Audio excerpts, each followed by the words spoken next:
গাড়ি থেকে পড়ে গেছে আর কোন ট্রেন ছিল? করমণ্ডল কখন নাগাদ পড়েছে? পড়েছে। করমণ্ডল এখানে পাস করেছে ধরো রাতটা দেখতে হইব, এই 7:30 8টা দিকে, 8টা নাগাদ। কোথাকার বাসিন্দা ছিল জানা গেছে? মুর্শিদাবাদ। দিয়ে কিভাবে উদ্ধার করা হলো আপনি কিভাবে জানতে পারলেন?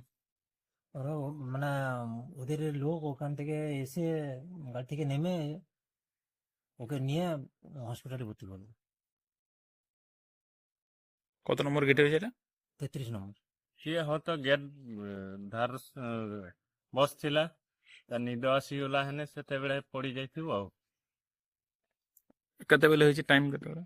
ଟାଇମ୍ ହେଇଥିବ 8ଟା ବେଳେ। কোন ট্রেন ଥିଲା? ଟ୍ରେନ୍ କରମୁଣ୍ଡ। ତମ ଲୋକ କେମିତି ଜାଣିଲେ ଯେ ପଡିଛି?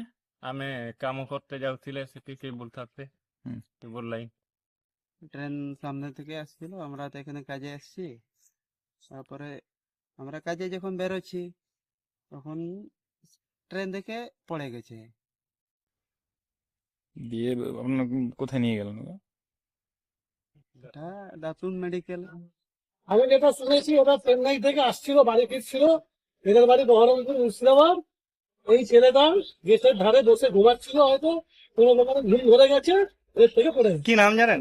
হ্যাঁ জানি না। আমি যেটা শুনেছি হসপিটালে, ঢাকার হসপিটালে সেটা। আপনার নাম? আমার নাম অমিত দাস ওরফে মুন্না।